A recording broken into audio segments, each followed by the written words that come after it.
Kamusta kayong lahat? Nandito na naman tayo sa Filipino Chill Recap. At ngayon, pag-uusapan natin ang science fiction film na tinatawag na Sky Sharks. At bago tayo magpatuloy ay shoutout muna natin si Muhammad, Dark Nero, Romar Ramirez, Alan Pablo, Angelo Sulam Hermo from Buena Vista Navas Aklan, Charles Igana from Imus Cavite, Esmer Gogma TV from Coron Palawan, Marjon Barbasa from Bacolod City, Mix Viral from Nueva Ecija, at Nilania Diaz from Margandon Lapu-Lapu City.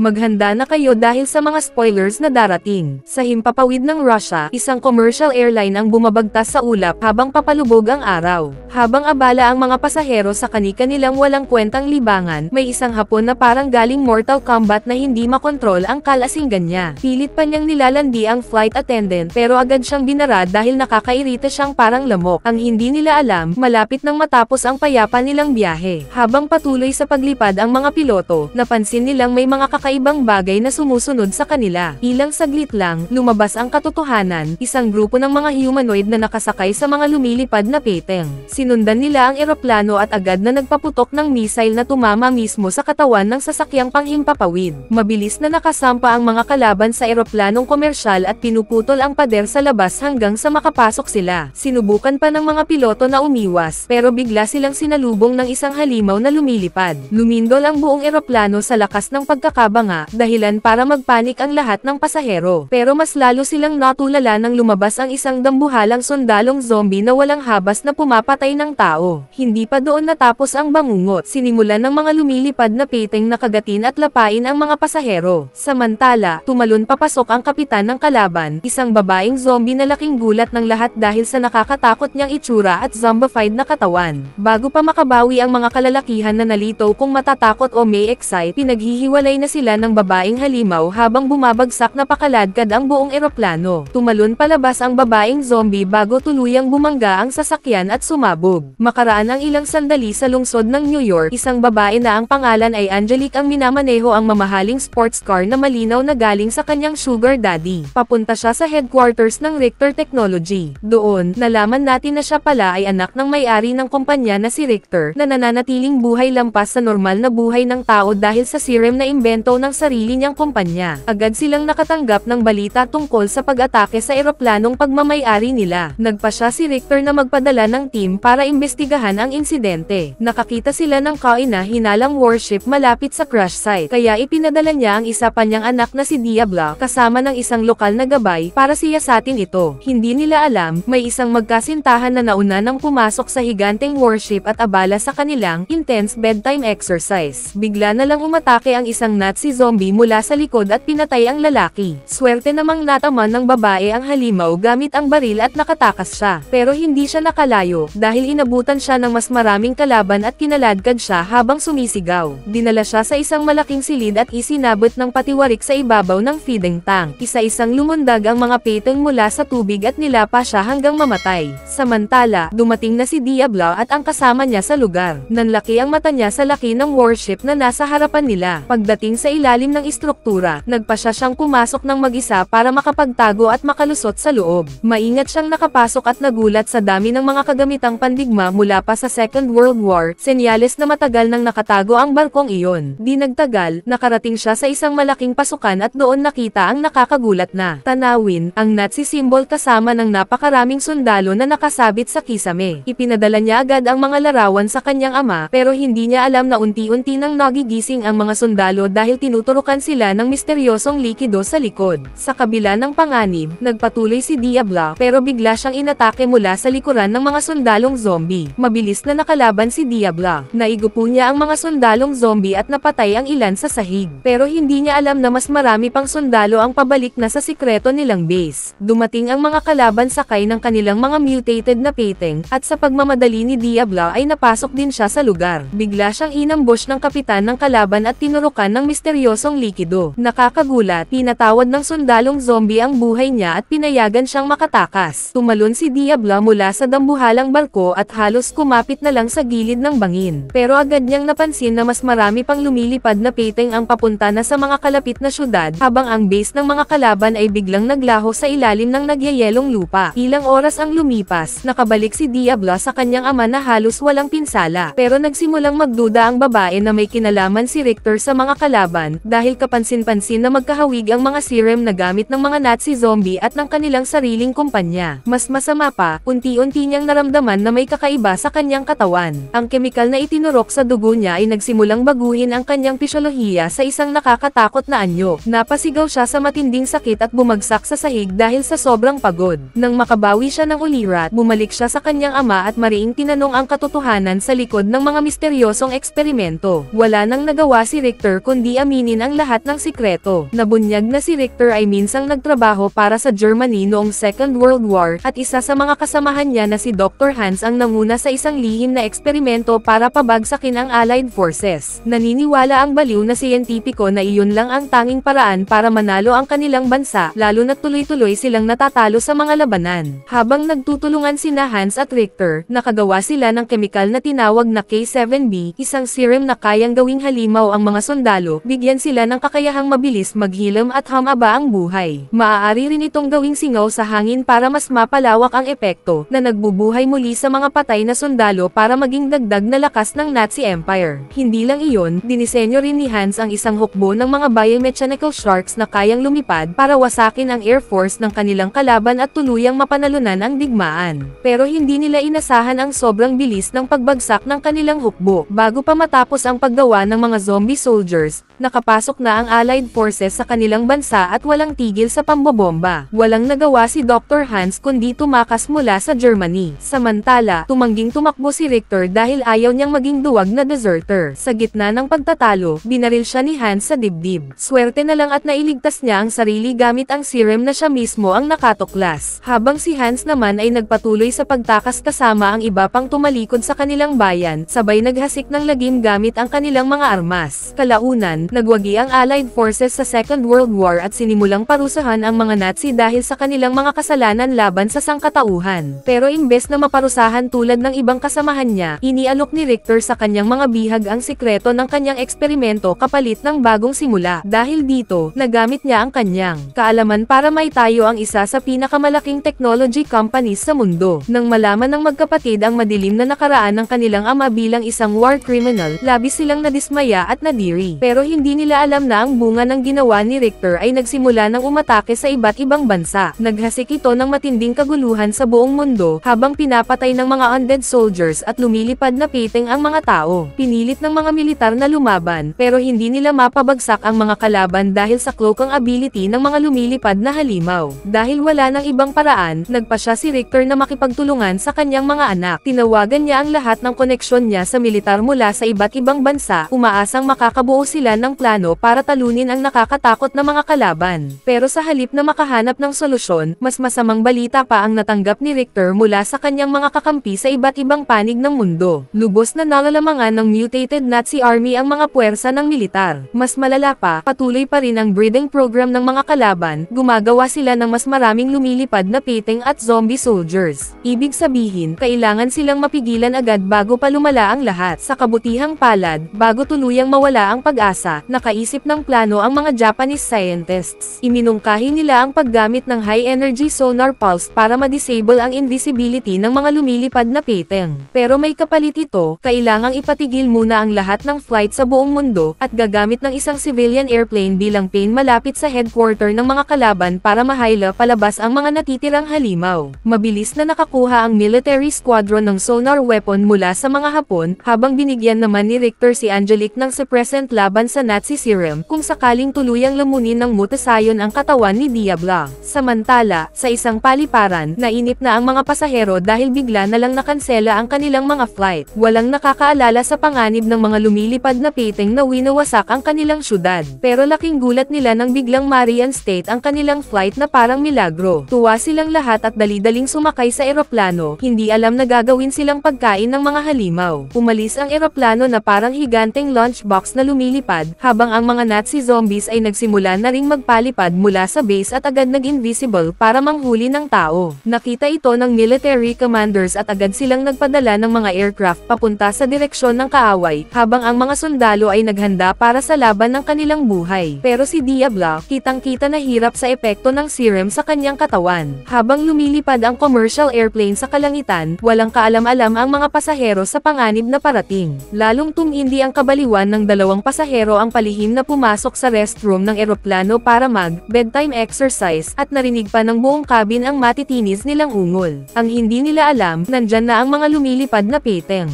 Napaligiran na ng mga halimaw ang buong eroplano. Napansin ng mga pasahero ang kakaibang kilos at sabay-sabay silang sumilip sa bintana. Doon nila nakita ang mga halimaw na parang mga predator na umiikot sa kanila. Ilang saglit lang, nakasampa na ang mga Nazi zombies sa eroplanong komersyal. Inilabas nila ang kanilang mga gamit at sinimulang putulin ang pader mula sa labas. Malakas na yumanig ang buong sasakyan, dahilan para magpanik ang lahat ng pasahero. Mas lumala pa nang dumami pa ang Nazi zombies na samampa at brutal na pinatay ang mga piloto, habang pinapakita ang kanilang nakakatakot pero nakangiting mukha sa mga pasahero. Hindi lang iyon, nagpasya pa ang mga Nazi zombies na mag-shoot ng isang napakalaking metal chain na tumagos sa katawan ng eroplano at ikinabot sa kabilang dulo. Naging parang higanting chainsaw ang buong sasakyan. Kitang-kita ng mga tao ang bangungot na parating habang pinapagana ng mga kalaban ang kanilang sandata. Ilang saglit lang, pinaire-piraso ng chainsaw weapon ang eroplano. Ang mga pasahero sa loob, ginawang parang human sashimi. Pero tumigil bigla ang mga Nazi zombies bago ubusin ang lahat ng tao. Nagdesisyon silang tapusin na lang ang mga nakaligtas sa pamamagitan ng paggawa ng human steaks, inihaw na laman ng tao. Dumating din sa lugar ang team ni Richter, pero huli na sila para iligtas ang mga pasahero. Wala na silang nagawa kundi paandarin ang sonar weapon. Isang napakalakas na shockwave ang nilikha nito, unit ang kalapit na eroplano at tuluyang bumagsak sa lupa. Pero agad nilang napagtanto na hindi tumalab ang sandata laban sa mga halimaw. Mas grabe na ang motosayon ng mga ito kaysa inaasahan nila. Nang mabaygo ang plano, agad tumawag si Angelique sa kanyang ama para sabihin ang masamang balita. Pero tila alam na ni Richter ang mangyayari. Sa wakas, inilabas niya ang kanyang sikreto, isang dambuhalang battleship na minamaneobra papunta sa lugar. Matagal na pala siyang may tinatagong proyekto, na nagsimula pa noong inatake ng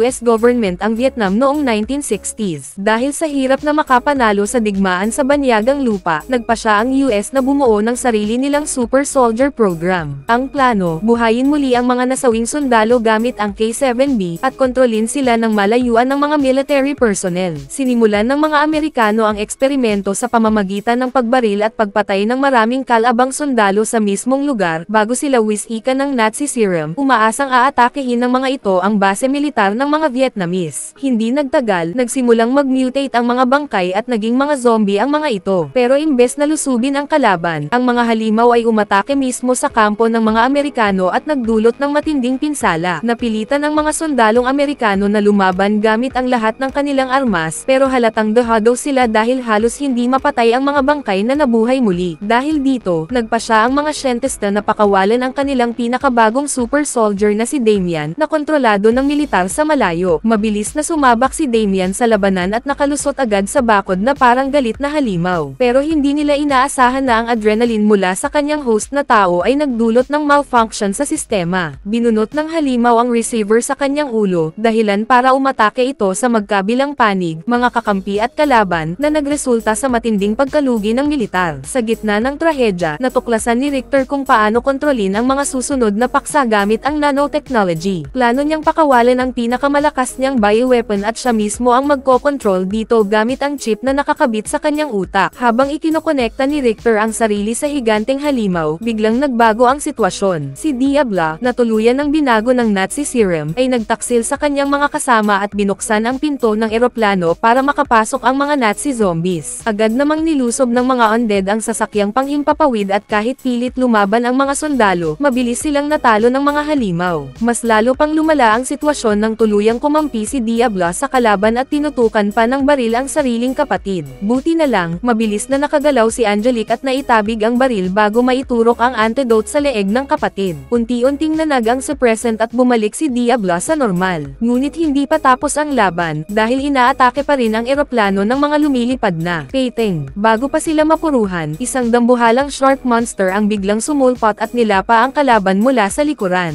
At doon nalaman ng lahat na ang halimaw na ito ay kinokontrol mismo ni Richter, na agad bumaliktad ang laban at winasak ang maraming flying sharks. Kahit na may natira pang mga kalaban, hinarap niya ang mga ito at niligaw palayo sa eroplano ng kanyang mga anak. Sinugod niya ang mga piting at pinay-repiraso ang mga ito, pero agad gumanti ang mga Nazi at pinasabugan ang kanyang shark ng mga missile. Pero nagamit ni Richter ang pagkakataon para i-lock ang target at bambahin ang mga halimaw, hanggang sa maubos niya ang lahat ng flying sharks sa paligid. Bumagsak mula sa langit ang mga piting na parang umuulan ng sushi, dahilan para magdiwang ang mga tao sa kanilang tagumpay. Sa kabila nito, ramdam pa rin ni Richter ang bigat ng kanyang nakaraan at nagplano siyang humingi muli ng tawad sa kanyang mga anak, pero ikinagulat niya nang malaman na matagal na siyang napatawad ng mga ito. Napuno ng tuwa ang matanda at nagdesisyong magretiro, habang tahimik na nakatingin sa lungsod. Pero ang hindi alam ng lahat, hindi pa tapos ang digmaan laban sa Nazi. Isa sa mga kasamahan ni Richter ang siyang tunay na utak ng muling pagbangon ng mga kalaban, at mas nakakatakot pa, libo-libong zombie soldiers ang kasalukuyang ginagawa para muling lusubin ang sangkatauhan. Kaya, anong masasabi nyo sa pelikulang ito? Mag-subscribe na kung hindi ka pa nakasubscribe, pindutin na rin ang notification bell at like button para sa marami pang movie recap katulad nito, at mag-iwan ng comment down below. And as always, thank you for watching.